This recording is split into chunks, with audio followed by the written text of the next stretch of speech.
Pinagpalang araw po sa inyong lahat. Nagbabalik po tayo sa ating series na Real Faith. Base po sa Book of James, kung saan po sinulat ng Apostle James natin kung ano ba talaga ang batayan ng tunay na pananampalataya. Hindi po ito nasusukat sa kung ano man ang sinasabi lamang natin. Hindi po ito nasusukat doon sa kung ano mang gusto nating gawin at gusto nating ipakita. Kailangan po lahat patungkol sa ating pananampalataya, consistent. Consistent sa sinasabi ng Diyos, sa iniuutos ng Diyos, at dapat nakikita at nararamdaman niya ng iba. Paano natin ito magagawa at paano natin mapapatunayan na totoo nga ang ating pananampalataya? Panoorin po natin ang video na ito.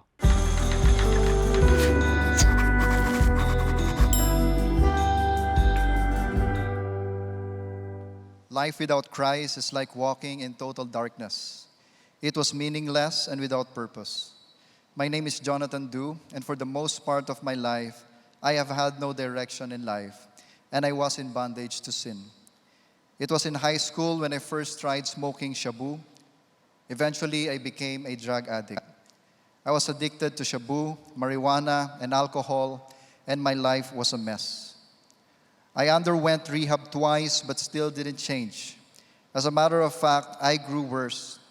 I lived to satisfy the desires of my flesh. At a very young age, I became a father because of my immoral life. I was a very irresponsible father who neglected the needs of my children because of my addictions. My father at one point gave me a business hoping I would change for the better, but I used the profit to buy more drugs. Eventually, I wasted all my money and decided to sell drugs just to support my vices. I came to the point when I was already talking to myself in a dark room and considering suicide as my last resort to escape all my frustrations. I have always wanted to change and be set free from my addictions, but the more I tried, the harder I fell. One night after a shabu pat session and having been awake for more than a week because of excessive use of drugs, when I was on my way home, my heart started beating so fast like a rolling drumbeat. I had difficulty in breathing, my head and my hands became numb, and I started losing consciousness. I told myself that this is it, I'm going to die, and I will die as a drug addict. A deep sadness suddenly overwhelmed me. I remembered my family and loved ones as I thought that I would not make it. I was so afraid at time and wondered where I would go when I die. But in an instant, I heard a voice in my head saying, "Pray to Jesus." I prayed to God and said, "Lord, just save me today and I will let you use me." After barely saying the name of Jesus in prayer, my heartbeat slowly became normal. I regained my strength and found myself able to normally breathe again. In that moment of distress, the Lord answered me. He showed me His mercy, His love, and grace. But unfortunately, after a week, I went back to my old ways again. My family forcefully brought me to a rehab once again, and after 2 weeks, I was transferred to Penwell Home, a Christian rehabilitation for men, one of CCF's ministries. After 2 weeks, I escaped and ended up using drugs again. But that time, it was different.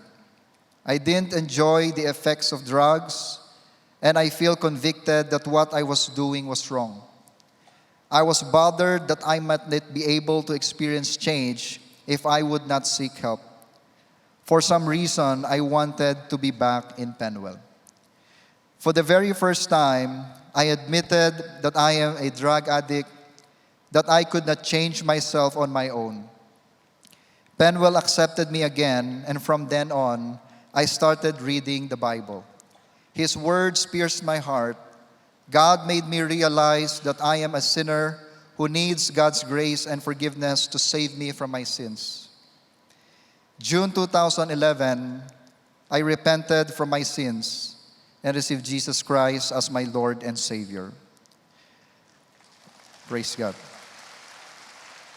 After the 6 months program in Penwell, I came out with a new identity. 2 Corinthians 5:17 says, "If anyone is in Christ, he is a new creation. The old has gone, the new has come." Today, by the grace of God, I no longer smoke, get drunk, and get high on drugs. Christ has truly set me free from my addictions with the powerful truth of His gospel. He's the only one who can set me free and save my soul from eternity in hell. His name is the Lord Jesus Christ. Praise God. In 2013, I got married to Jamil, who accepted me for who I am. And God blessed us with a daughter, and we named her Chrisen, meaning Christ has risen. To remind us that through the death and resurrection of Christ, we have forgiveness from our sins. We started serving the Lord by leading the Elevate Youth Ministry. By the grace of God, my wife and I are now leading 2 couples D groups. I am also serving as the overseer of CCF Angono, while I regularly share God's word in prisons or Biyahe Jail Ministry.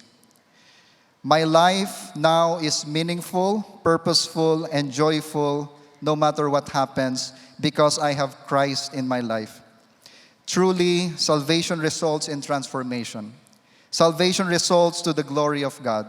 And salvation always results in praise and thanksgiving.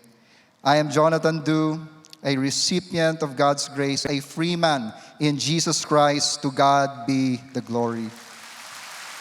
Welcome back po sa inyo dito sa ating series na Real Faith. No? Umpisahan po muna natin ang ating kwento sa kwentong pangloloko dahil gusto natin yan.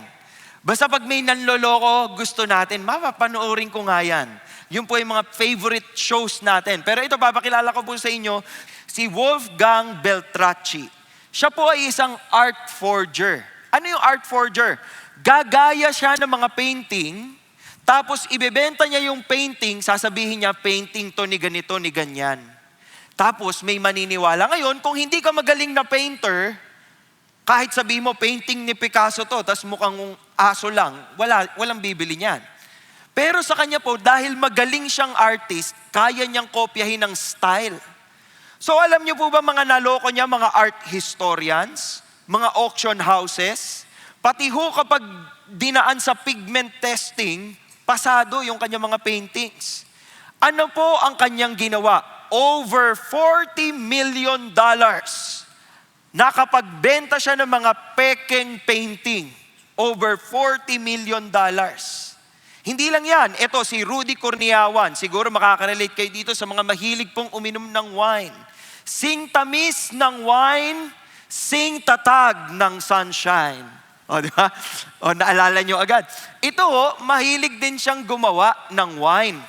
Ang problema po, binibenta niya yung wine, sinasabi niya vintage wine ito. Matagal na ito. Nakuha ito sa Yamashita's Treasure. Hindi, joke lang yung Yamashita. Nakuha ito maraming taon nang nakalipas nung ginawa ito. Pero ang totoo po, tinitimpla niya, bumibili siya ng mga mumurahing wine, nagtitimpla siya ng wine doon sa kanyang sariling kitchen. Alam niyo ba, papalitan niya yung label at lelabelan niya ng mukhang lumang wine. At in 2026, nakapagbenta po siya. $34 million worth of wine. Lahat yun peke. Sinundan pa, isa pang batch, $24.7 million. Kaya lang yung pangalawang batch na yun, may tumingin na. At tiningnan ng mga eksperto, lalo na ng mga may-ari ng mga wine, yung mga nagpo-produce talaga ng wine, tapos nakita niya, hindi namin to gawa. So inimbestigahan siya, nahuli siya, na-deport po siya. Kasi kapag peke ang ginagawa mo, hindi tatagal yan. Nakapag-order na ba kayo sa Shopee or sa Lazada ng peke?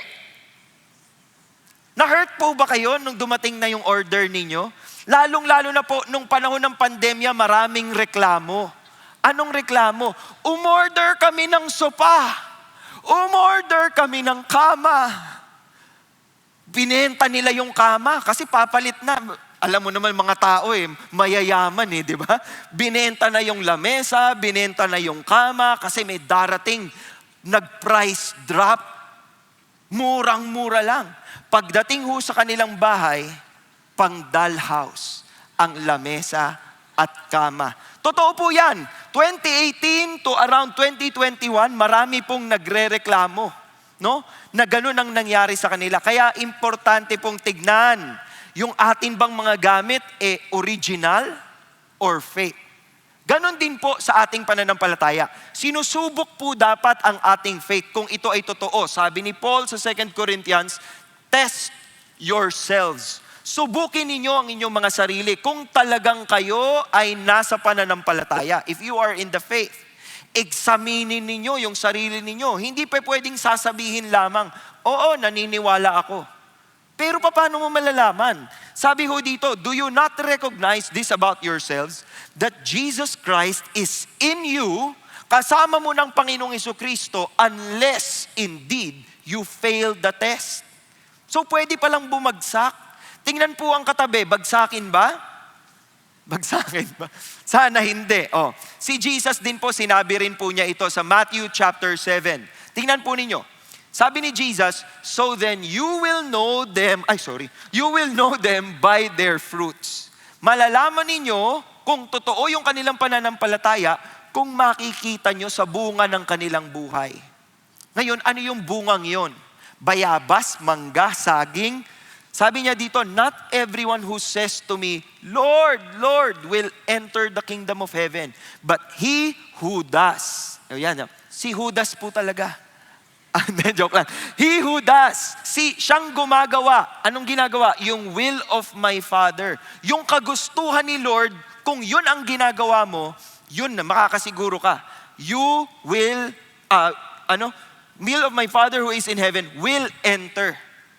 So talagang kailangan pong subukin. At yan ang inaaral natin sa series na ito, sa Book of James, Real Faith. Naandito na po tayo ngayon sa dulo ng chapter 2, where we will talk about real faith being proven through works. Kaya ang title po ng mensahe natin ngayon, Real Faith Works. Sabihin nyo nga po ulit, 1, 2, 3, go!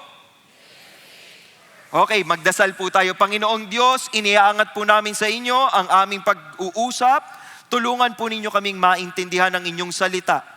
Lord, balutin mo po ang lugar na ito ng inyong banal na presensya. Nang sa gayon, marinig, maramdaman at makita namin, Panginoon, ang iyong katotohanan. Mangusap ka sa mga puso ng bawat isa. Itabi mo ako, Panginoon, sa likod ng krus. Sana ang bida ngayong hapong ito ay ikaw.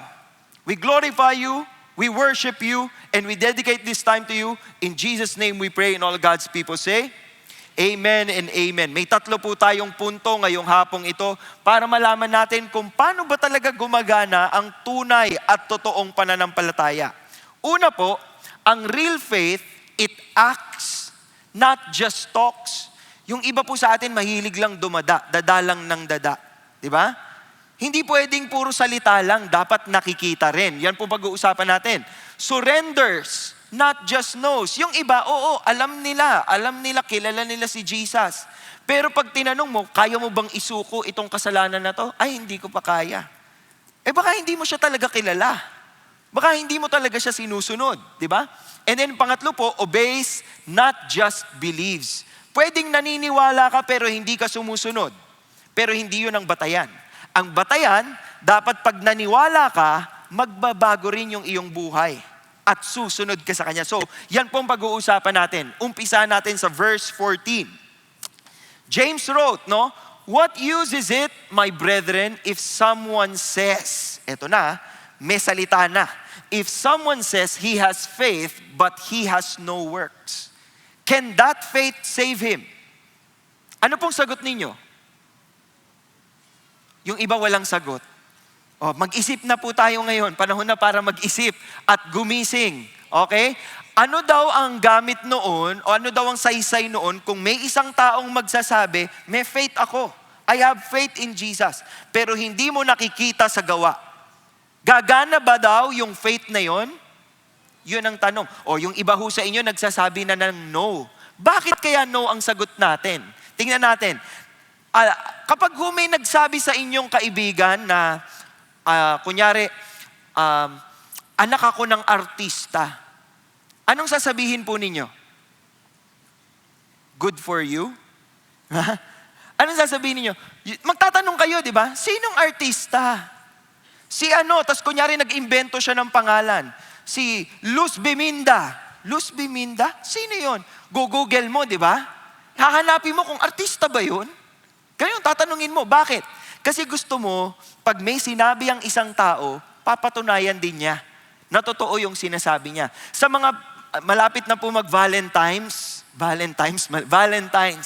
So for sure po, marami po ditong makaka-receive ng mga bulaklak. Sa Sabado na po yan. So magpaganda na po kayo, magpa-parlor na po kayo. Okay? Kapag po kumatok sa pintuan, patingin nga ang mga kamay ng mga singles in the house, kaway-kaway, itaas ninyo para makita kayo. Yan. O yung mga singles, kapag merong mangliligaw sa inyo at sasabihin, I will cross the ocean for you. I will grow and bring you the moon. I will be your hero, your strength. Anything you need. Huwag kayong maniniwala agad.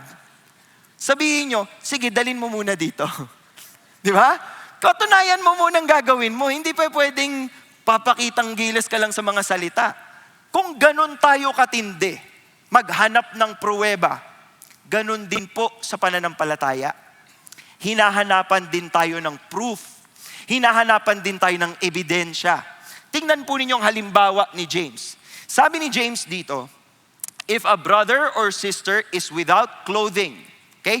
Talagang ang saplot niya ay marumi at manipis na saplot lamang and in need of daily food, nangangailangan ng pagkain. At yung isa daw sa inyo, one of you says to them, go in peace, be warmed and be filled. Anong sinasabi niya dyan? Kung nakakita daw kayo ng giniginaw, nakapikit, nakaganyan, nauuhaw, giniginaw, nanghihina, at nilapitan mo at sinabi mong, maghanap ka na ng takip. Oo, magpainit ka naman ng konti, ha? God bless you. Meron ka ba talagang nagawa? Sa palagay ninyo, isipin po ninyo yung katabi nyo, kulay blue na siya. Kaya pala siya hindi gumagalaw kanina pa. So, sobrang ginaw dito sa CCF. Nanigas na po siya. Hindi pa pwede mong sasabihin, you care for your family member na, ay kawawa, nilalamig ka? Sana uminit ka, ha? Hindi eh. Iisipin mo, naku, nilalamig yung katabi ko. Kung may jacket ako, ito, i-extend ko yung jacket. Yung iba nga po sa inyo, may dalang kumot eh. Pag magsa-service, pag uupo na, pinapagpag nyo pa po eh. Parang ready po kayo. Bakit? Kasi hindi pwedeng nagsasalita lang tayo. Kailangan, napapakita natin yun. Di ba? So yun po yung punto dito ni James. Kaya nga sinabi niya sa verse 17 eh, even so, pagdating sa faith, pagdating sa pananampalataya, ganun din yun. If it has no works, it is dead. Pwede daw palang patay ang iyong pananampalataya. Pwedeng walang saysay ang faith mo. Pwede tayong lumaki in a very religious family, in a very religious setting. Pero kung hindi yun napapatunayan, walang kwenta yun. Kasi lahat ng tao pwedeng sabihin, oh, I love Jesus. Oo, pag mahal na araw nga lahat ng simbahan sinusuyod ko eh. Oo, pag Christmas, wala kaming Santa Claus. Jesus lang. Oh, lahat ng tao pwede sabihin yon. Pero nakikita ba sa buhay? Nakikita ba sa gawa? 'Di ba? Hindi puro dada. Dapat may gawa. Yun ang tandaan natin. Yun na lang ang message ko. Wag puro dada, dapat may gawa. Bakit? Bakit importante yan?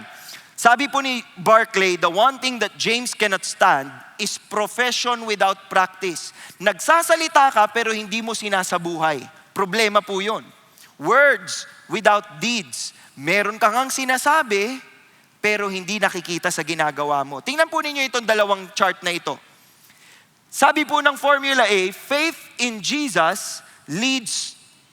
Pero yung buhay mo naman, ang resulta mo, sinabi mo, may faith ka in Jesus, pero walang nagbago. Walang nagbago sa'yo, ganun ka pa rin. Palamura ka pa din, nangdadaya ka pa rin, nangungopia ka pa rin, may jowa ka na, jumowa ka pa ng isa pa, tumatlo ka pa. Ganun ka ba kagwapo o kaganda? Hindi ko alam. Walang nagbago sa'yo. Ano nyo sabi? Dead faith daw po iyon. Ang faith na totoo, meron kang faith in Jesus, in-embrace mo yung kaligtasan, yung salvation mo, at dapat may pagbabagong nangyayari. May transformation. Yung pong sinasabi niyang good works, ito po ay resulta ng transformation. Dahil minahal mo si Jesus, sinusunod mo na si Jesus, nagbabago yung buhay mo. Tanungin po ang katabi, nagbabago ka ba? Or nagluluma siya? Hindi, joke lang. Nagbabago po yan. Ngayon, issue po ito, no? Kasi sasabihin nila, bakit by works? Hindi ba sinabi ni Apostle Paul na tayo ay naliligtas by faith? Bakit si James by works ang sinasabi? Hindi po sila magkalaban.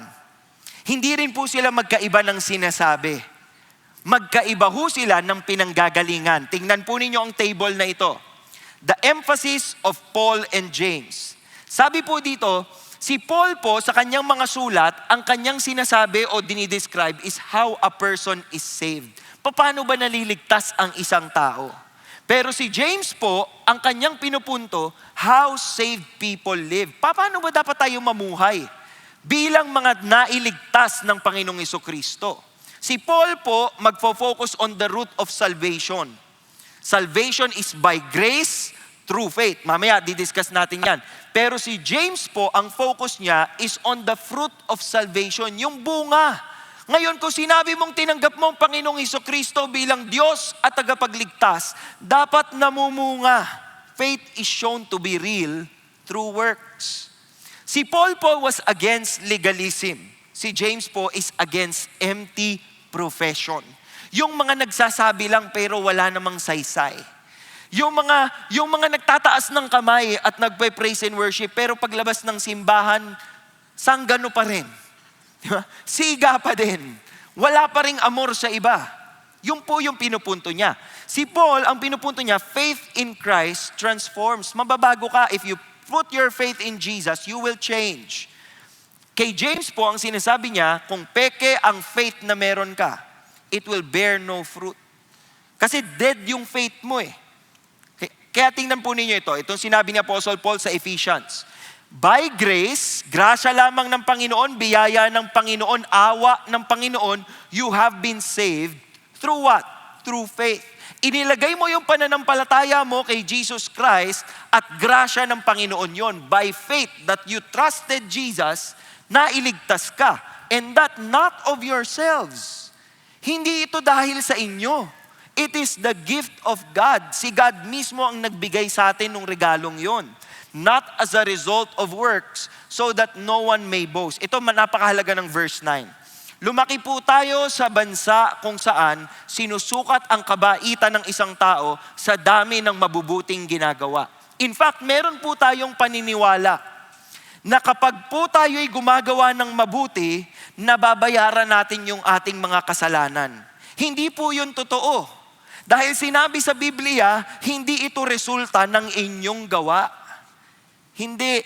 Kahit po mag-feeding program kayo sa buong CCF, lahat ng itong 3 p.m. ay pakainin ninyo.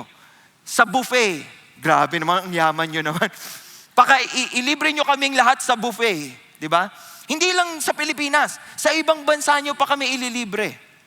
Pero kung yung buhay ninyo, hindi nakikita yung pananampalataya kay Jesus, you don't show that your faith in Jesus is real, wala pong silbi yun. Wala pong silbi yun. Sinong niloko mo? Sarili mo lang. Kasi alam ng Diyos sa puso mo, hindi ka nakatingin sa Kanya. Hindi mo pwedeng bilhin yung iyong salvation. Hindi mo pwedeng bilhin yung iyong kaligtasan. Kung ganun po ang sitwasyon, di ang napunta na lang sa langit, mayayaman. Paano naman tayo? Ay, mayaman pala kayo. Paano naman kami? Di ba? Paano naman po kami? Pero hindi yun ang sukatan eh. Para walang magyayabang. Pero may kadugtong yan. Sabi ni Paul, we are His workmanship created in Christ Jesus for good works, which God prepared beforehand so that we would walk in them. Ibig sabihin, pag nilagay mo yung pananampalataya sa Panginoon, may pagbabagong mangyayari sa iyo. Yun po yun. We are His workmanship.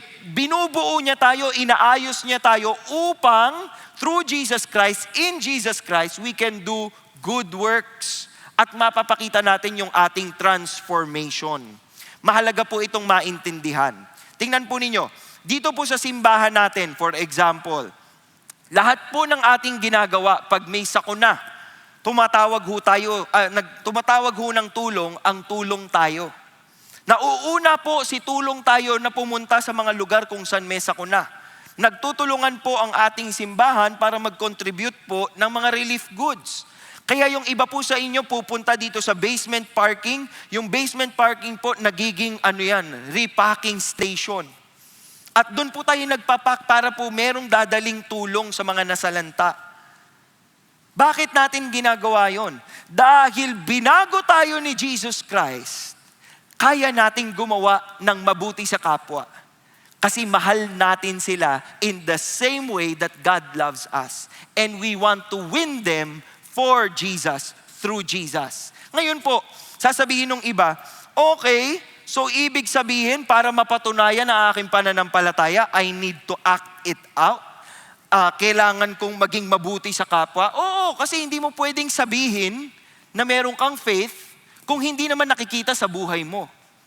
Ngayon ang sasabihin sa atin, paano yan? Baka naman maabuso kami. Di ba? Hindi nyo ba naiisip yon? Pilipino kayo, dapat alam nyo yun. Paano yan pag laging pumunta sa akin tapos wala ulit kaming pagkain? Kahapon wala rin kayong pagkain, ngayon din ulit wala. Tapos kinabukasan ulit, kumatok ulit sa bahay ninyo. Wala po ulit kaming Wala talaga kahit ano. Paubos na kasi yung sa amin eh. Di ba? Paano natin gagwardyahan naman yung ating sarili para hindi tayo maabuso? Tingnan po ninyo, si Apostle Paul, this is what he instructed kay Timothy. Si Timothy po ay isa sa mga disciples ni Apostle Paul. Tinrain niya siya, tapos ginawa niya siyang leader ng isa sa mga churches. Anong church po ang hinawakan ni Apostle Paul? CCF. Hindi, joke lang. Ang church pong kanyang hinawakan ay the Ephesian Church. The church in Ephesus. Si Timothy po ang naging leader doon. May instruction po si Paul kay Timothy. Sabi po niya, a widow is to be put on the list. Kasi meron ho silang support system. Kapag byuda na, dati po nung unang panahon, pag namatay ang asawa ng isang babae, when the husband of the woman dies, the woman becomes a widow, and then she is considered nobody. Wala siyang silbi. She has no rights, she has no function, nobody will care for her. Kasi yung asawa niya yung nagpo-provide para sa kanya. So, paano tutulungan yung mga widows? Look at this. Paul set standards, not less than 60 years old. Why would he say that? Kasi kung mas bata ka sa 60, kaya mo pa.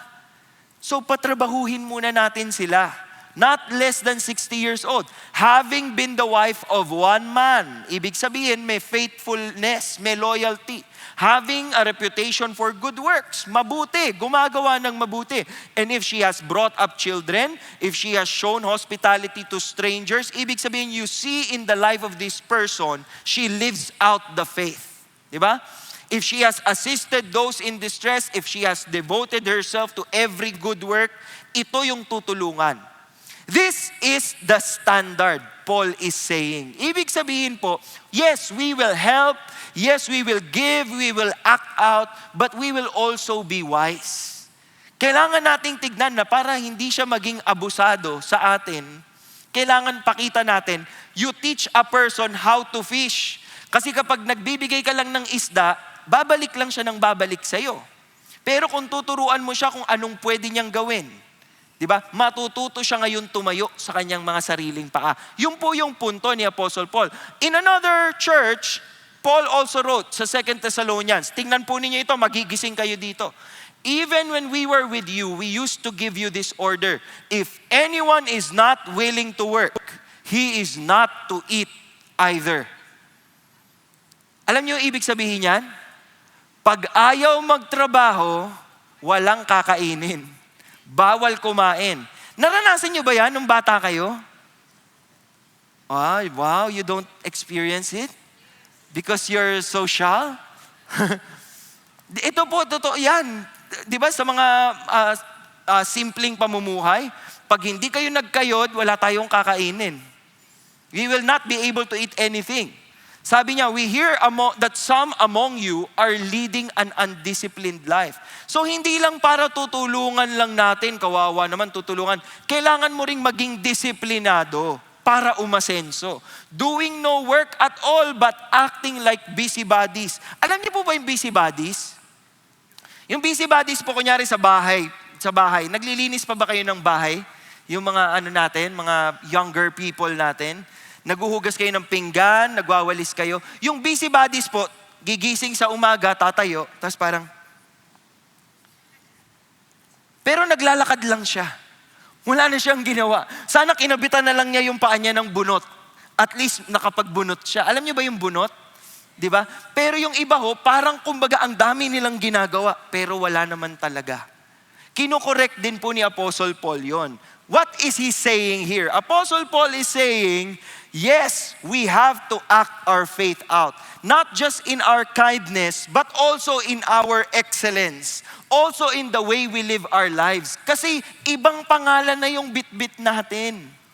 Hindi na pangalan mo. Anong pangalan mo? Pauline. Pauline, hindi na pangalan mong bit-bit mo.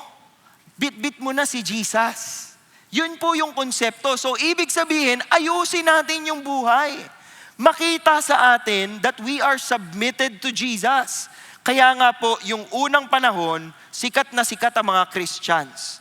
Alam nyo ba na yung mga pagano is pagan, yung mga nagwo-worship sa mga kung sino-sinong gods, yung maraming mga Diyos-Diyosan, naiinggit sila sa mga Kristiyano noon. Kasi ang bubuti ng loob.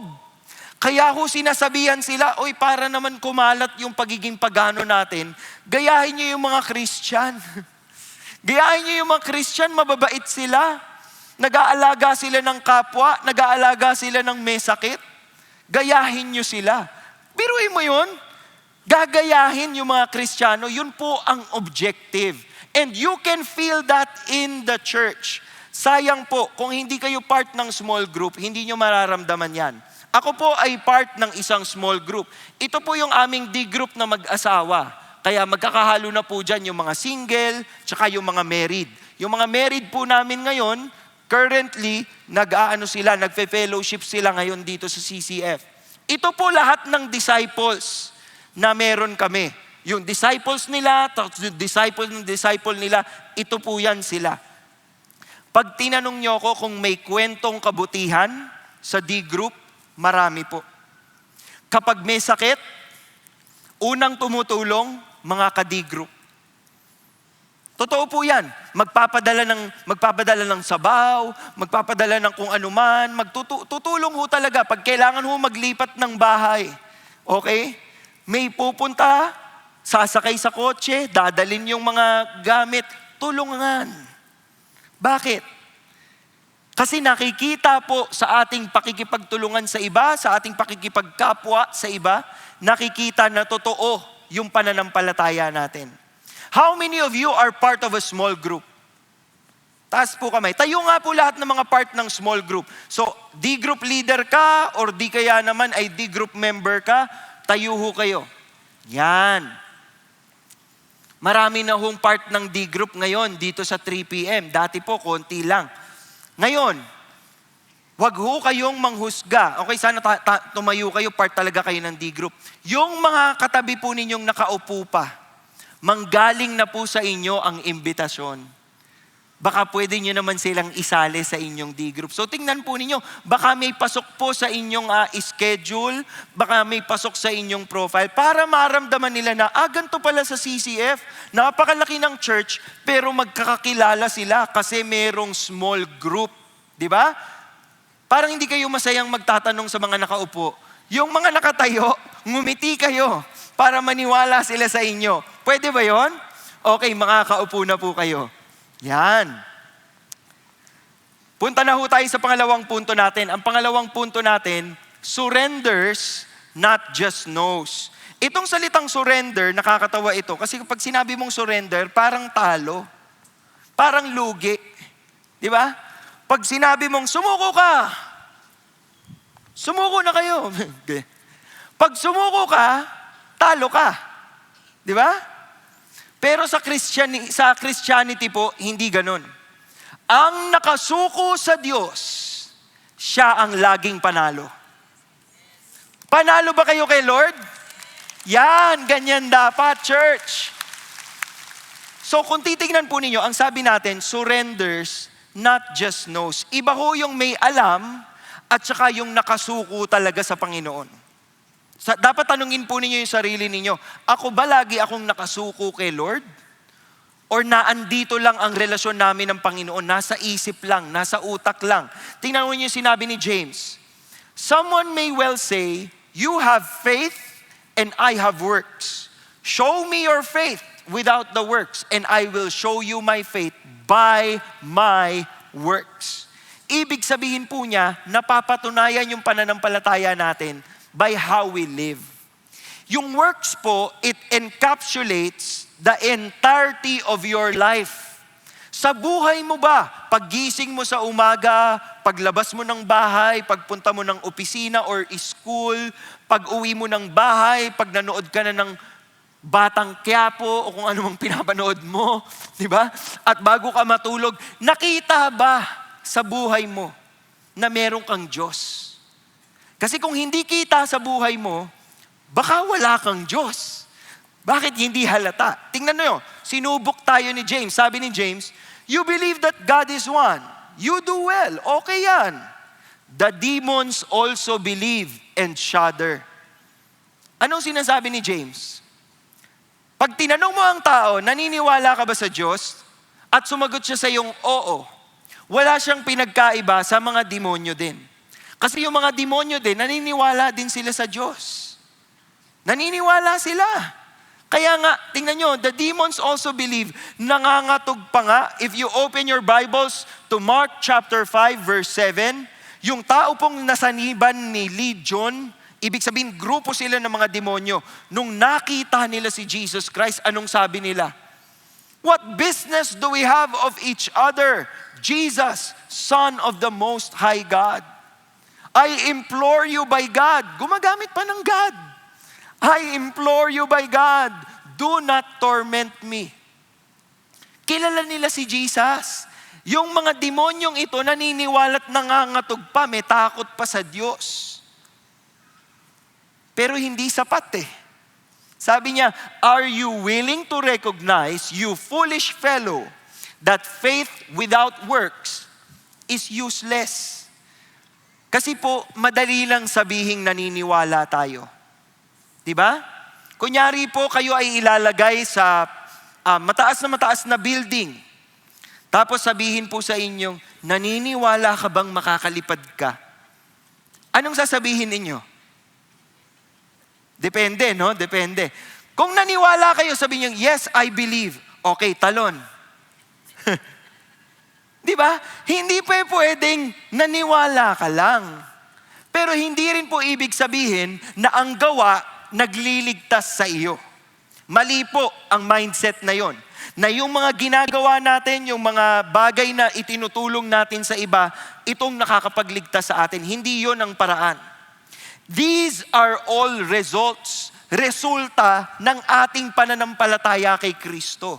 Kaya tayo nagkaroon ng faith in Jesus, gagawin natin to, papatunayan natin, binago tayo ni Lord. So tingnan ulit ang katabi, mukha bang binago ni Lord?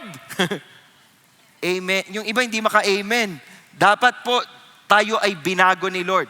Tingnan nyo si John, si Apostle John, sinulat niya sa 1 John 2:4. The one who says, I have come to know Him, ibig sabihin nun itong I have come to know Him, ano yan, present, as in, close kami ni Jesus. Baka may makausap kayo sabihin, ay close na close kami ni Jesus. Oo, lahat ng simbahang dinaanan namin, nagdadasal ako dyan. Oo, lahat ng mga father dyan, ng mga sister, brother, lahat, kilala ko sila. I have come to know Him. Tapos anong sinabi? And does not keep His commandments. Pwedeng sinasabi mong kilala mo si Jesus, pero kung hindi mo isinasabuhay sa pagsunod sa Kanya, anong tawag sa iyo? You are a liar. May kasinungalingan ka, the truth is not with you. That is a strong rebuke. And totoo po yan. Maraming tao ngayon, ganyan. Kaya nga kahit nung panahon nila, iyan ang problema. Kunyari, si Titus po, sa Titus 1:16, dinidescribe po dito, sabi dyan, they profess to know God, but their deeds, they deny Him. Pwedeng magsabi ang isang tao, I love Jesus. Pero pag nakita nyo sa buhay na masamang tao siya, hindi kayo maniniwalang love niya si Jesus. Tama? Andyan pa ba kayo? Okay, very good. Tingnan po ninyo. Si Jude, meron din pong sinabi si Jude. Anong sinabi ni Jude? Sabi ni Jude sa Jude 1 verse 4, certain peoples have crept unnoticed, those who were long beforehand marked out for this condemnation. Sino tong mga taong to? Ang description sa kanila, ungodly persons who turn the grace of our God into licentiousness and deny our only Master and Lord, Jesus Christ. Meron pong mga tao nung unang panahon na because they know that grace of Jesus is available for them, they believe, pwede akong mabuhay at patuloy na magkasala. So hindi sila nagbago. And then they affect the church. Okay lang yan, gracious naman si Jesus. Anong sinabi niya? These are ungodly persons. Meron akong halimbawang i-share sa inyo. Isa pong author, ang pangalan po niya ay si Petra Reski. At ito po yung librong ginawa niya. Siya po ay isang reporter noon, tapos in-interview po niya yung mga Italian mafia. Okay? Nagulat po siya sa nalaman niya dito sa mga Italian mafia. Alam niyo po yung mafia? O, para sa mga hindi nakakaalam kung ano ang mafia, ito po yung mga kalaban ni Tanggol. Ay, ano bang pangalan ni Tanggol ngayon? Ay, ni Cardo. Ay, hindi, Tanggol na siya ngayon, di ba? Dati Cardo siya eh. Oo, parang makakailang teleserye po siya. Example natin siya today. Oh, si Tanggol po, yung mga kalaban niya, yung mga sindikato, ganun po yung mga mafia. Sila po ay nampapatay ng tao. Pumapatay. Okay? Namamaril po. Walang sabi-sabi. Bang! Pero nung ini-interview po nung reporter, alam niyong sinabi?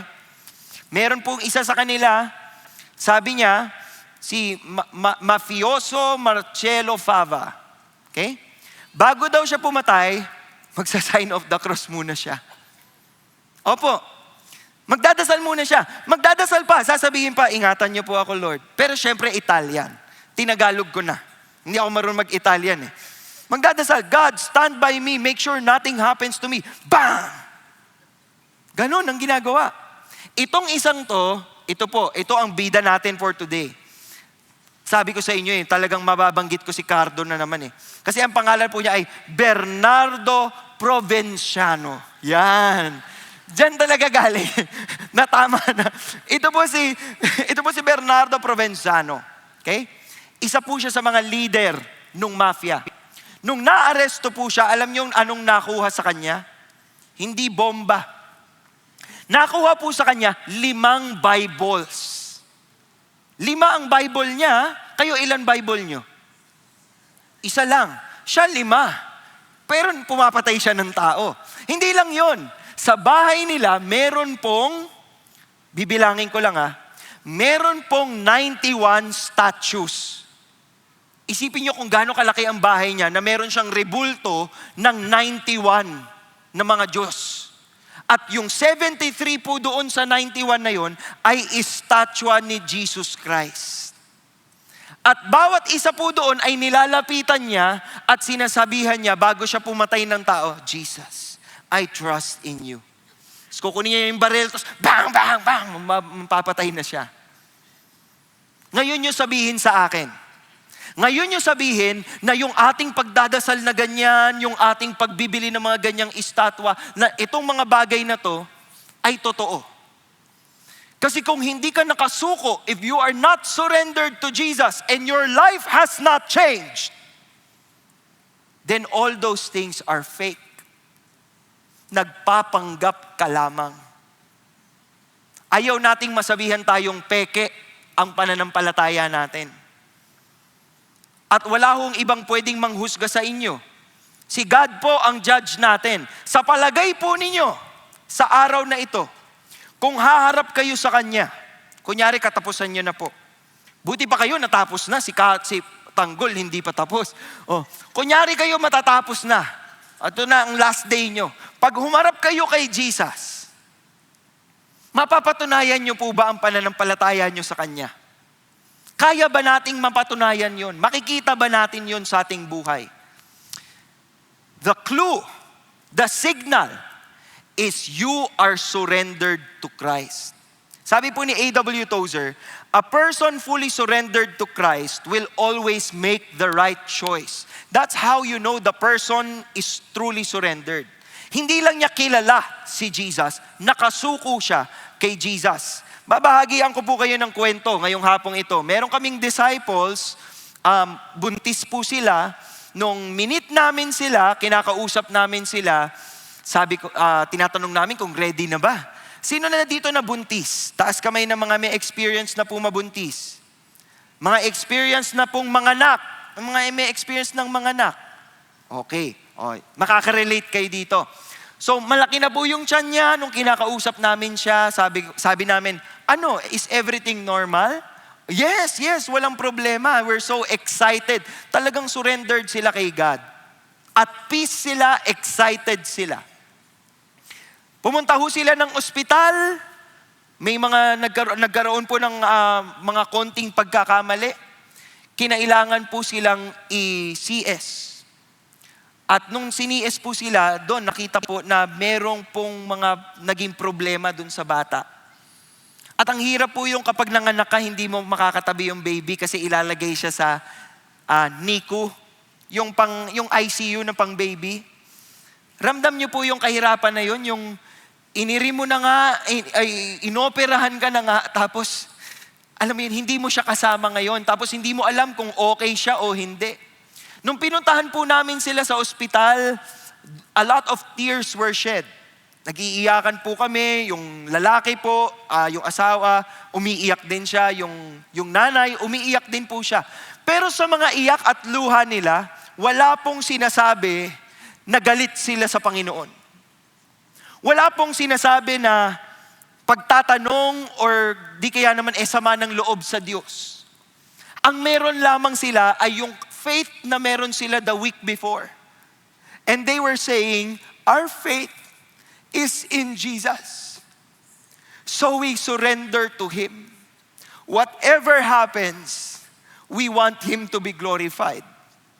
Pero in tears po yun nag-iiyakan kami sa ospital. Nagdarasal kami, pinagpe-pray namin yung baby. That's what surrendered faith is all about. Hindi sa circumstance, hindi sa estado ng pinagdadaanan mo nasusukat ang kabutihan at katapatan ng Diyos. Dahil pwede kang dumadaan sa problema, pwede kang dumadaan sa hirap ng buhay, pero mabuti pa rin si Lord.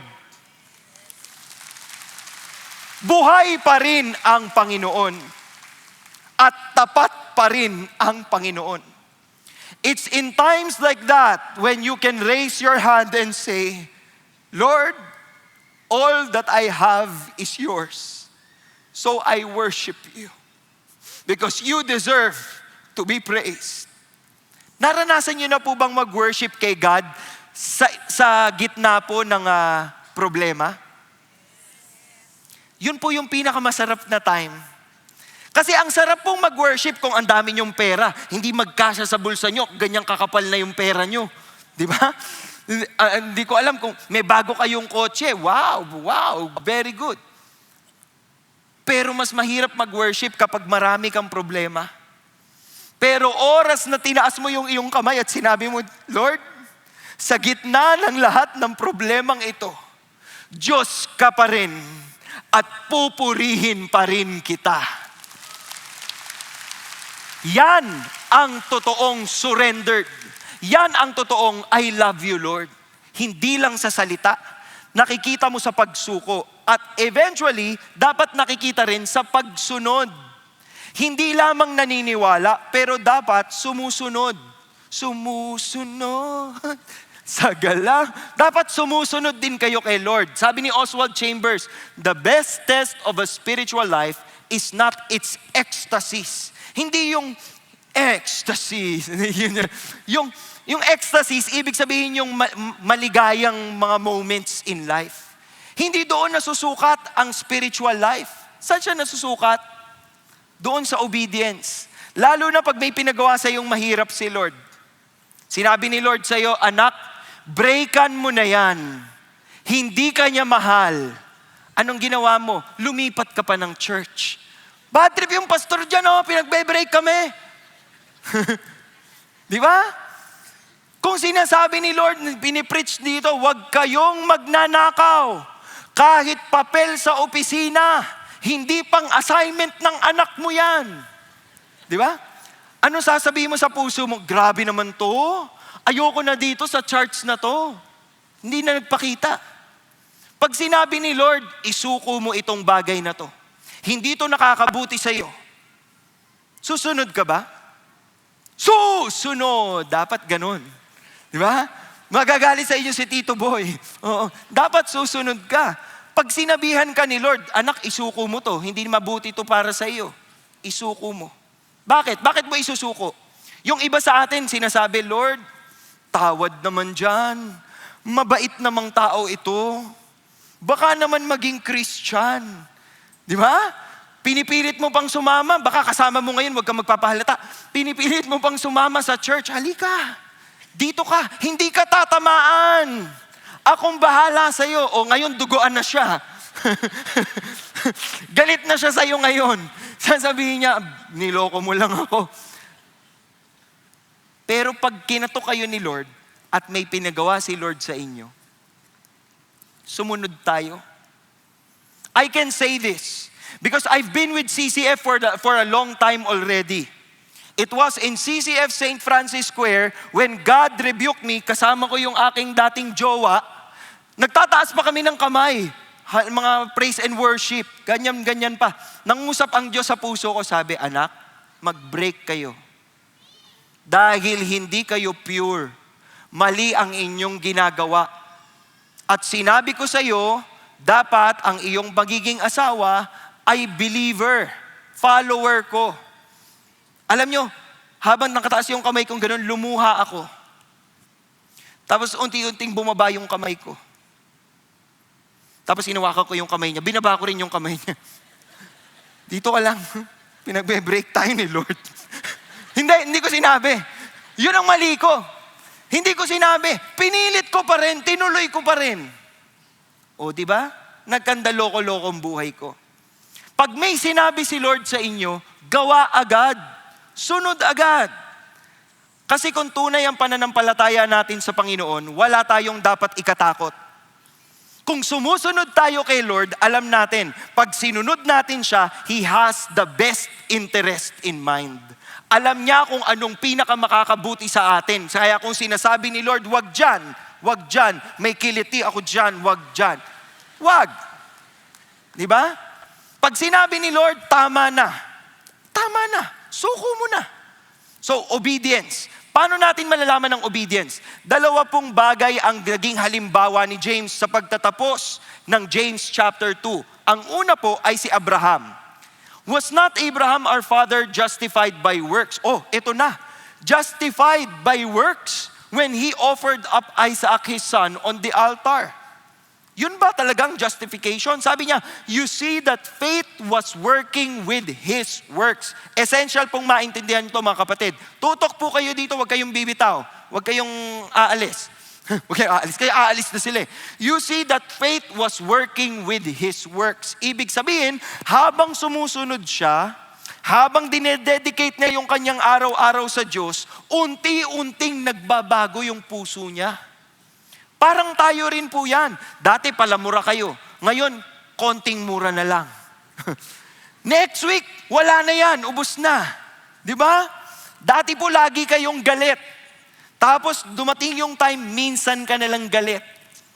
Darating din po yung time, hindi ka na magalit-galit. Di ba? Excited po yung mga anak nyo, mga nanay. Kailan dadating yun? Tapos pinray over kayo ng anak nyo. In Jesus' name. Balik tayo dito. Faith was working with His works, and as a result of the works, dahil patuloy siyang namumuhay with faith in God, faith was perfected. So dalawang punto po yan. Ginustify daw siya doon sa ginawa kay Isaac, pero kailan siya nasabing matino siya? Kailan siya nasabing righteous siya? Naandito po yan sa susunod na verse. The scripture was fulfilled. Ibig sabihin, pinangako na ito, nauna na ito. Tapos natupad nung ginawa ni Abraham yung kanyang pagsakripisyo sa kanyang anak. Ang sabi dito, and Abraham believed God, and it was reckoned to him as righteousness. Yung salita pong record, ibig sabihin po niyan, kinredit sa kanya. Ininterpret as righteousness. Alin po yung ininterpret as righteousness? That Abraham believed God. At yun po yung naging batayan ng pagtingin sa kanya ng Panginoon at pagsabi ng Panginoon, wasto itong taong ito. Matino itong taong ito. Bakit? Dahil naniwala siya. Pero yung pagniniwala na yun, may gawa, may pagsunod. Kaya sinabi po ni James, you see that a man is justified by works and not by faith alone. Pero hindi niya po kinukontra ang truth that we are saved by grace through faith. Naiintindihan po ninyo mga kapatid? Nalilito ba kayo? Maging honest kayo, nakakalito ba? Hindi naman, no? Ibig sabihin, totoong kailangan nating manampalataya kay Jesus. Pero dapat yun ay napapatunayan by our works, by the life that we live. So puntahan po natin ang kwento ni Abraham, no? Pero bago tayo tumawid ng Old Testament, tignan natin ang sinabi ni Apostle Paul. We maintain that a man is justified by faith apart from works of the law. Hala, edi magkaaway na sila. Kasi sabi ni James, justified by works and not by faith alone. Dito sinabi, a man is justified by faith apart from works. Sino sa kanilang nagsasabi ng totoo? Diba? Tingnan natin, Romans 4:2-3. If Abraham was justified by works, meron siyang pwedeng ipagyabang. Diba? Kaya po yung mga nagdadasal, yung pong mga nag-aalay, yung pong mga uma-attend ng service simula umaga hanggang gabi, etc., etc. Pagharap nila sa Panginoon, hindi yon ang batayan.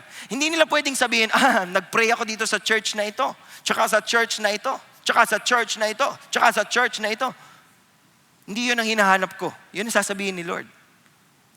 Wala tayong pwedeng ipagyabang sa Kanya. For what does the scripture says? Say, Abraham believed God and it was credited to him as righteousness. Yun pong pagbibigay kay Abraham ng righteousness ay nangyari sa punto ng kanyang paniniwala at pagtitiwala sa Panginoon. Doon siya kinilala bilang righteous. Now, to the one who works, his wage is not credited as a favor. Ito pong favor, ang ibig sabihin niyan ay grace. Hindi na grace yon. Kung ito ay pinagtrabahuhan mo, sweldo ang tawag dyan. Sino sa inyong sumisweldo dito? Taas po kamay ng sumisweldo. Taas po ang kamay. Sige lang. Para malaman natin kung sino man lilibre sa atin. Okay. Yung mga sumisweldo po, di ba? Tuwing kailan kayo sumisweldo, 15 katapusan, normally. Yung iba po, 10, 20. Wow, may weekly. Iba na pala ang mga swelduhan ngayon, ha? Weekly kayong mayaman. Wala kayong hora de peligro. May weekly, may bi-monthly, may monthly din na sweldo. Oo. Pag kayo'y sinweldohan, hindi dahil mabait yung inyong kumpanya. Bayad yun sa inambag nyong trabaho. Naintindihan nyo? Pero, kapag napakagaling po ninyo sa inyong trabaho, na nabili nyo, nakuha nyo yung isang business, napasok nyo dun sa inyong kumpanya, binibigyan kayo ng bonus. Di ba? At yun, walang magsasabi kung magkano yun, basta bonus yun. Yun ay grace. In-extend sa iyo ng kumpanya. Yun po ang ibig sabihin nito. Kung tinatrabaho natin ang ating pananampalataya, ang blessing na nakukuha natin ay bayad sa mga gawa. Hindi po yun ang hanap natin. Sabi dito, but to the one who does not work, but believes in Him who justifies the ungodly, his faith is credited to him as righteousness. Paano ba na-credit ang righteousness kay Abraham? Kailangan nyo pong magbasa ng Old Testament. Babalikan natin ang Genesis 15. Sa puntong ito, ang pangalan ni Abraham ay Abram pa lamang. Hindi pa siya Abraham. Okay? After these things, the Lord came to Abram in a vision saying, do not fear, huwag kang matakot, I am a shield to you. Your reward shall be very great. Anong ibig sabihin ng your reward shall be very great? Pag tiningnan po ninyo ang Hebrew words ng linyang ito, ang sinasabi niya, pararamihin ko ang lahi mo. Yun po ang pangako ng Diyos kay Abram. Huwag kang matatakot, poprotektahan kita, pararamihin kong lahi mo. Kaya ang naging sagot po ni Abram sa kanya, Oh Lord, what will you give me since I am childless? Paano mo gagawin yon, Panginoon? Wala naman akong anak. Tingnan niyo po ang galing ni Abram. The heir of my house is Eliezer of Damascus. Ibig sabihin, may plano na siya. Kung hindi siya magkakaanak, itong servant niya sa bahay, itong magiging tagapagmana niya. Ito na yung anak. So sinasabi niya kay Lord, Lord, ito ba yun? Si Eliezer? Ito bang magmamana? Sabi ni Abraham, since you have given no offspring to me, hindi mo ako binigyan ng anak, Lord, di yung anak na lang ng mga tao sa bahay namin, yun na lang po ang aking tagapagmana. Anong sabi ni God sa kanya? This man will not be your heir, but one who will come forth from your own body, he shall be your heir. Manggagaling sa iyo ang punla. Ikaw ang panggagalingan. Anak mo talaga. Yun po ang sinasabi ni God. Tapos anong pinagawa ni Lord sa kanya? Pinalabas siya. Sabi niya, tumingin ka sa langit. Tumingin ka lang sa langit. Yan. Tapos, magbilang ka ng stars. Magbilang ka ng stars. Kung kaya mo. Alam niyo po ba kung ilang stars ang kayang bilangin ng ating mga mata? Natry niyo na ba magbilang ng stars? Yung iba po nagbibilang na ng stars, nakapikit, gisingin po ninyo katabi ninyo. Baka nalilito na siya sa mga stars. Oo. So, paano to? Count the stars if you are able to count them. You can count around 5,000, close to 9,000. Kung gagalingan mo talaga at walang polusyon, hindi nyo na kaya magbilang dito sa Maynila. Wala nang stars sa gabi. Usok na lang makikita ninyo. Pero kung nandun ho kayo sa mga kabundukan, maaliwalas ang langit, pwede kayong magbilang ng mga bituin sa langit. Pero hindi pa yun lahat. Kasi yung nakikita mo lang, yung kaya lang ng mata. Pero marami pang bituin na hindi kayang makita ng mata kasi masyadong malayo. So ang punto ni God, sobrang dami nung ibibigay kong blessing sa'yo. So shall your descendants be. Habang sinasabi to ni God kay Abraham, nung panahon na ito, ano sa palagay niyong dapat reply ni Abraham? Tinitignan niya yung mga bituin sa langit. 1, 2, 3, 4, 5, 6, 7. Totoo, Lord? Oo, totoo. 5, 6, 7, 8, 9, 10, 11, 12, 13, 14, 15, 16, 17. God, totoo ba? Oo nga, totoo nga. Siguro nasa 1,000, 1,000, 2,000, 3, ganyan. Tuloy-tuloy pa rin. Hindi pa rin siya tapos magbilang. Anong sasabihin ni Abraham kay God? Joke time naman to si Lord eh. Alam niyo sinabi niya? Eto, mamamangha kayo. He believed in the Lord. Hindi na ho siya nagbilang. Tumingala na lang siya at sinabi niya, sinabi ni Lord, tutuparin ni Lord. Pinangako ng Diyos, gagawin ng Diyos. And when he believed, it was reckoned, it was credited to him as righteousness. Nung pangapanahon pong yan, si Abram po, by Genesis chapter 15, ay mga 80 to 86 years old na. Genesis 12 po, siya po ay 75. Around Genesis 15, mga 80 to 86 years old po. Wala pa rin siyang anak. Magkakaroon pa lamang po si Abram ng anak sa Genesis 21. At ilang taon siya nung siya'y nagkaanak? 100, hindi 1,000. May nag-1,000. Oo, 100 years old po. Nung nagkaroon sila ng anak, nung pinanganak si Isaac. Kaya pagdating po natin ng Genesis 22, di ba, yung kwentong yon, that's around 40, 45 years in between. At anong pinagawa ni Lord sa kanya? Si Isaac po nitong mga panahon na to ay matanda na. Mga 25 to 30 or 35 to 36, 37. Ganyan po ang edad. Anong pinagawa ni Lord kay Abram? Now it came about after these things, God tested Abraham. Sinubok niya. Kahit loyal si Abraham, sinubok pa rin siya ng Panginoon. Kung papatunayan kasi niya kung totoo ang kanyang pananampalataya. He said to him, Abraham, and he said, here I am.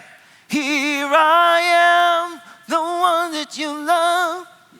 And then he said, take now your son, your only son, whom you love. That's the first time the word love appeared in the Bible. First time that the word love was used in the Bible, it described the relationship of a father to a son. Abraham loved his son so much. Si Isaac. Anong pinagawa ni Lord sa kanya? Go to the land of Moriah and offer him there as a burnt offering. Ialay mo sa akin yung iyong anak. Kung kayo po si Abraham, gagawin niyo po ba yan? Tapos yung mga nanay dito, oo, kahit yung 3 pa. Bad trip pala kayo sa anak eh, no? Hindi. Ang hirap niya na, ang tagal mo pinagdasal. Bata ka pa lang, sinabi na ni Lord, magkakaanak ka, 100 ka na nung nagkaanak ka. Tapos sasabihin ni Lord, after 20 years, 30 years, i-offer mo sa akin yung anak mo. Gagawin nyo ba? Kay Abraham, nag-mature ang kanyang faith. Nag-progress ang kanyang faith. Kaya anong ginawa niya? Abraham rose early in the morning, saddled his donkey, and took 2 of his young men with him and Isaac his son. Hindi po binanggit kung nagpaalam si Abraham kay Sarah. Dahil imaginein po ninyo kung nagpaalam siya. Sarah, aalis lang kami ni Isaac. Saan kayo pupunta? Isasakripisyo ko siya kay Lord. Sa palagay ninyo, ano sasabihin ni Sarah? Napapaliw ka na ba? Ha? Ang tagal nating pinag-prayhan. Hindi na siya nagsabi siguro. Sumakay na lang siya ng donkey. May baon ho siyang mga katulong. Yung mga young men, taga-buhat, kasi kailangan nila ng kahoy.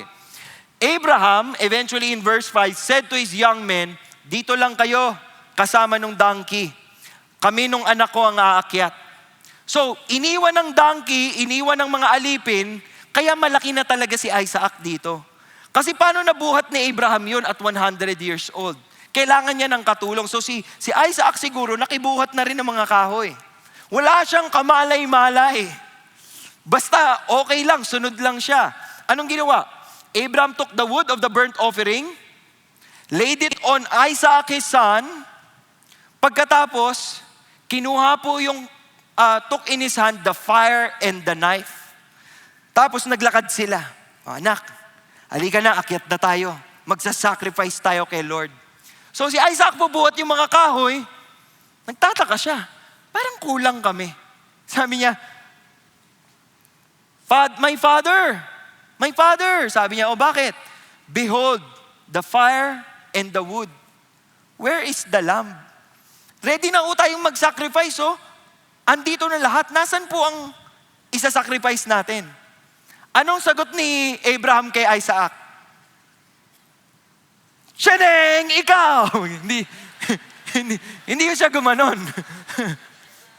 hindi sinabi ni Abraham sa kanya na, anak, ikaw ang pag-ibig na binigay. Hindi rin. Anong sinabi ni Abraham kay Isaac? God will provide for himself the lamb for the burnt offering, my son. Alam niya sa sarili niya ang pinapagawa ng Diyos sa kanya, ilagay mo si Isaac doon, isakripisyo mo siya. Pero habang pumapanik siya dahil may tiwala siya sa Panginoon, at matibay ang kanyang pagtitiwala kay God, paakyat sila, ang sinabi niya, anak, ibibigay ni God ang tupa. Ibibigay ni God ang sakripisyo. Siguro, nung time na yon, nagpe-pray siya sa utak niya, Lord, please, sana may makasalubong kami dito. Walang gumaganon. Tahimik lang. So, binabagalan na siguro ni Abraham yung pag-akyat niya. Sabi ni Isaac, ang bagal na ng tatay ko, mahina na siguro to. Ang gulat niya, pagdating nila doon, tinali siya. Ayan o, Abraham built the altar and arranged the wood. Tapos, ang tinali, si Isaac. Tapos, inihiga siya doon sa altar on top of the wood. Alam na ni Isaac,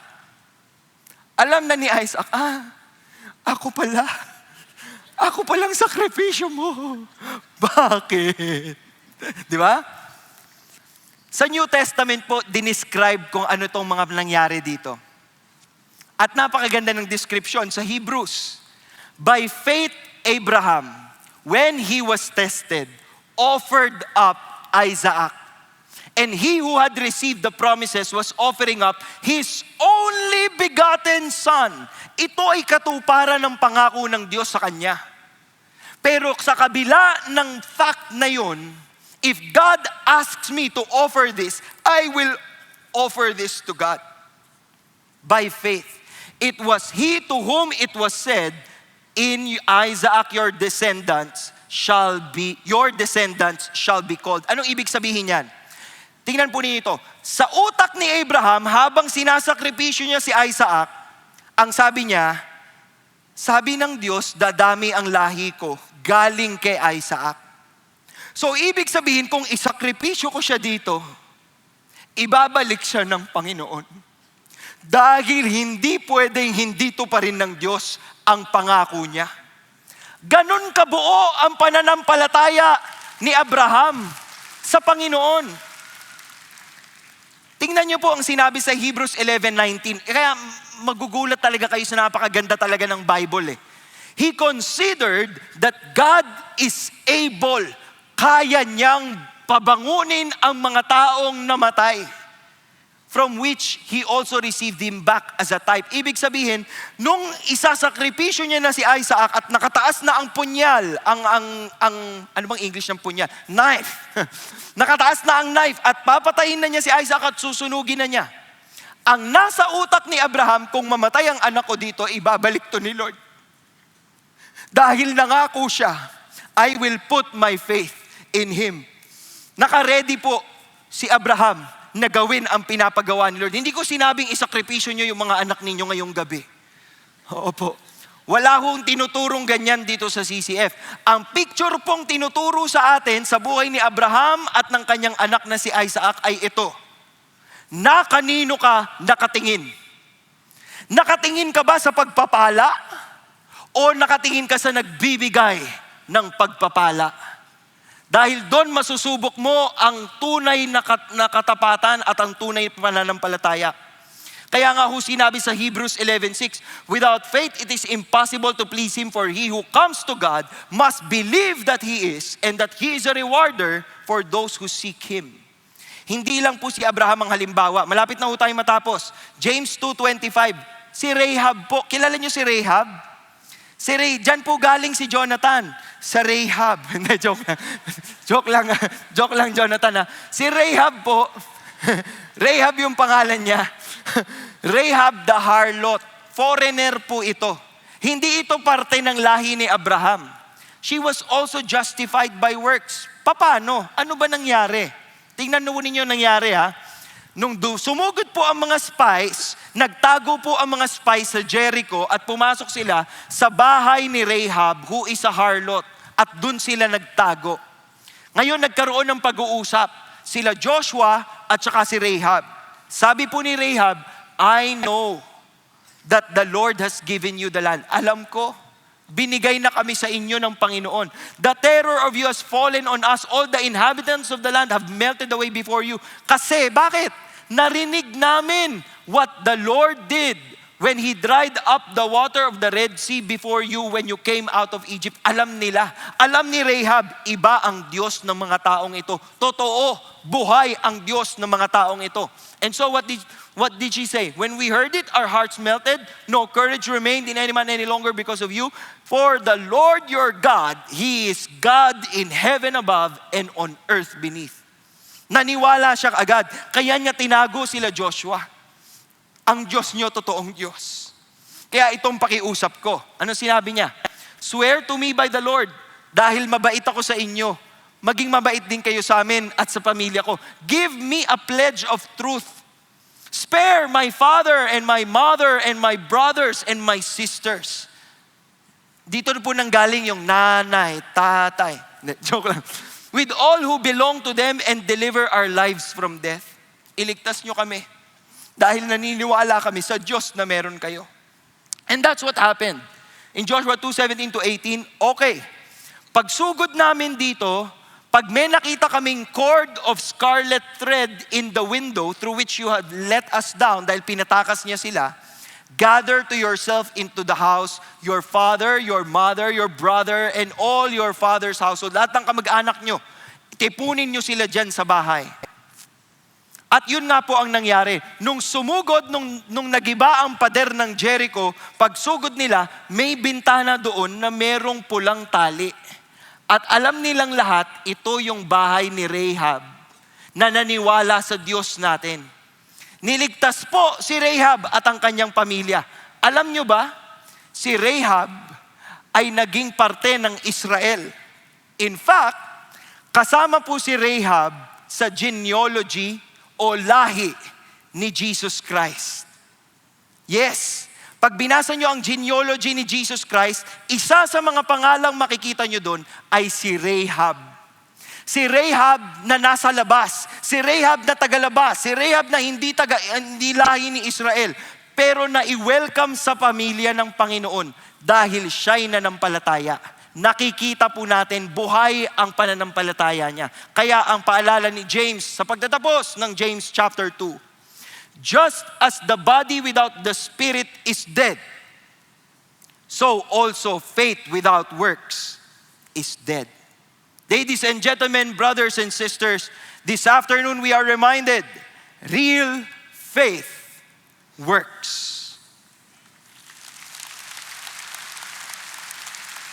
Pumikit po tayong lahat at yumuko at huwag munang magtakbuhan palabas. Magdasal po tayo. Let us put ourselves in the most holy presence of God. Our dear Heavenly Father, we thank you. We thank you for the reminders that you have given us today. Salamat o Diyos sa inyong kabutihan. Salamat o Diyos sa inyong katapatan. Nagpapasalamat kami o Diyos dahil pinaliwanag niyo sa amin ngayon na ang aming pananampalataya ay dapat nakikita sa aming pamumuhay. We pray, Lord, that you will empower all of us to live out this faith and prove to you and to the people na totoo ang aming pagtitiwala at pananampalataya sa iyo. Ngayon, habang tayo'y nagdarasal, baka hindi ka pa tunay na nananampalataya. You haven't really surrendered yourself to Jesus.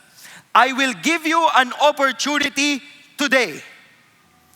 If you find it in your heart, alam mo sa puso mo, na may kulang, na may pagkakamali, na may something pa, na hindi ka pa naisuko sa Diyos. pagdesisyonan mo ngayong araw na ito na sumuko sa Kanya? Do you want to surrender to Jesus and make Him your Lord and your Savior? If that is you, can you raise your hand? I will pray for you. I can see your hands. Kung nagda-doubt ka pa, hindi ka pa sure, hindi mo alam kung totoo, hindi mo alam kung sa'yo ba talaga tong mensaheng ito at nangungusap si Lord sa'yo ngayon, ikaw, oo, sumuko ka sa akin. Ibigay mo sa akin ang buhay mo. Huwag mong ibigay ang buhay mo sa kung sino-sino lamang. Huwag mong ibigay ang buhay mo sa pera. Huwag mong ibigay ang buhay mo sa mga pangarap lamang. Ibigay mo sa akin. Hawak ko ang buhay mo. If you entrust your life to God, I want you to stand. Sige, yung mga nagtaas po ng kamay, tumayo po kayo para mas makita ko kayo. Lord, you see the hearts of the people who are standing up today. You know the problems, you know the challenges in their hearts, but it is our prayer today. You pray this in your hearts. Lord, we surrender to you. Today, we declare, Ikaw ang Diyos ng aming buhay, Ikaw ang masusunod, Ikaw ang maglilid sa amin sa araw-araw. Hindi lamang ka namin kinikilala bilang Diyos, but today, Jesus Christ, we acknowledge you as our Savior. So we ask that you forgive us of our sins, that you cleanse us of our iniquities. Patawarin mo kami sa aming mga nagawang pagkakamalit mga kasalanan. Tubusin mo kami ng iyong banal na dugo, O Diyos, at iparamdam mo sa amin na kami ay iyo na at hindi mo kami bibitawan. Anyayaan ko rin pong tumayo ang lahat sa atin ngayon. At sa inyong pagtayo, kayo rin po ay nagsasabi, Diyos, sa iyo ang buhay ko. Sa iyo ang papuri ko. Sa iyo ang pasasalamat ko. Magliwanag ka, O Diyos, sa aming mga buhay. And allow people to see and experience the power of your grace, the power of your love. We put our faith in you and we worship you because all these things we get because you are a faithful God. Panginoon, purihin at sambahin ang pangalan mo. Magliwanag ka sa aming lahat. In Jesus' name we pray. Amen and amen.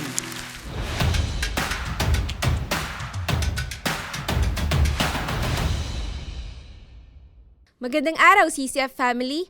Welcome to Sunday Fast Track, where you ask real-life questions and we give you biblical truths. Ako po si Gerald Orgasan Vidal from Big Exalt Ministry at ngayon po ay kasama po natin ang atin pong speaker na si Pastor Paul De Vera upang sagutin ang ilan sa inyong mga katanungan. Magandang araw po, Pastor Paul. Kamusta po kayo? Okay naman tayo. Praise God po. Handa na po ba kayo sa mga katanungan namin, Pastor? Game na. Okay. So, para po sa ating unang katanungan, paano po ba natin masasabi kung ang isang tao ay pakitang tao lamang o siya po ay talagang gumagawa ng kabutihan? Napakahirap no, kasi that would put you in a position na ikaw ay huhusgahan mo yung ginagawa ng isang tao. And siguro para hindi tayo malagay doon sa pagkakamaling yon na maghusga tayo. Siguro ang pinakamabisang paraan para malaman natin kung ang tao ay nagpapakitang tao lamang, makikita ba nating consistent yung kabutihan na yon. Hindi lang po natin sinusukat yung kabutihan doon sa moment kung saan natin ginagawa yung act of kindness. It should be a way of life. Kasi po ang Christianity natin, hindi lang natin yan inoon kapag gagawa tayo ng mabuti. Dapat kahit walang gawa, dapat kahit walang masyadong ganap, kita pa rin sa atin, bit-bit natin yung pangalan ni Kristo, and we live it out. Yon ang emphasis ni James. You live your faith out in anything and in everything that you do. Yes, dapat po talaga makikita sa lifestyle ng tao na Christ-like talaga siya. Yes. Para naman po sa ating pangalawang katanungan, Pastor, kung ang kaligtasan naman po ay makakamit lamang sa pamamagitan ng pananampalataya, mawawala po ba ang ating kaligtasan kung tayo ay hindi gumagawa ng mabuti? Wala pa naman akong nabasang mawawala yung ating kaligtasan kung hindi tayo gumagawa ng mabuti. Ang nabasa ko, kung wala tayong ginagawa at hindi natin pinapakita yung ating faith in action or in the works that we do, then it is possible. Katulad doon nung sinabi natin sa mensahe kanina, di ba? It is possible that it is dead faith. Ang dead faith po, ibig sabihin, mayroon kang paniniwala o naniniwala ka pero walang binago sa'yo yung paniniwalang yon. So, pwedeng hindi totoo yung iyong paniniwala. You can believe by words or by show, pero kung walang transformation na nagawa sa atin dahil hindi tayo sumuko sa Kanya, problema yon mga kapatid. Yes. And para naman po sa ating pangatlong katanungan, Pastor, kung ang paggawa ng mabuti ang magpapatunay na ang aming pananampalataya ay totoo, paano namin po may iwasan maging legalistic o maging performative po ang aming mga pananampalataya? Ayan, kasi lagi nating ine-equate o kung ang pananampalataya o faith ay nakikita sa action, paano kapag ginagawa ko to? Paano ko malalaman, totoo pa ba tong ginagawa ko? Hindi ba? Every time you do something good, and every time you do something as an act of kindness, you remember this, God looks at the heart. Ang sinusukat ng Panginoon ay hindi yung paggawa mo ng mabuti, kundi ano yung nagbibigay ng gana doon sa iyong ginagawa. And that tells us, faith, again, is a way of life. Whether you are doing something or wala kang ginagawa, your faith is solid in the Lord. You're walking in step, in sync with Him, yon ang iyong magiging basihan. Hindi sa dami o konti ng ginagawa. Because at the end of the day, we are saved by grace through faith. And that not of ourselves, it is a gift of God para walang magyayabang sa atin. Yes, and para naman po sa ating pang-apat na katanungan, no? So, alam naman po natin, February na panahon na po ng mga puso. Kung ang pananampalataya po natin ay napapatunayan sa pamamagitan ng mabuting gawa, ano naman po ang pagpapatunay ng totoong pagmamahal? Ang nagpapatunay po ng totoong pagmamahal ay ito. Sinabi po sa Bible, pag tiningnan po ninyo ang love, hindi ito feeling. Ito ay action. When you love something, you will do something for that. Diba? At yung pagmamahal natin sa Panginoon ay talagang natatranslate into action eh. 'Di ba? Kaya nga love is patient, kind, lahat ito ay hindi lang feelings eh. It is action. So ganun din, pagpapatunayan nating totoo yung pagmamahal natin, nakikita ba 'yan sa ating mga ginagawa?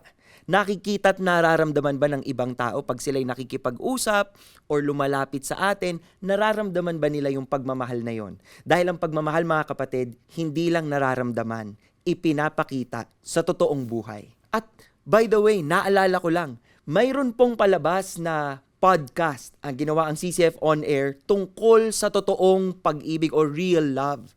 Paano ba natin to naiintindihan at paano natin to mararanasan? Tune in po kayo sa Spotify para po sa podcast na yan. Abangan at pakinggan po para lahat tayo ay aligned when we approach this love month. Yes, maraming salamat po, Pastor Paul, sa pagsagot po ng aming mga katanungan. And that's it for CCF Sunday Fast Track. God bless everyone.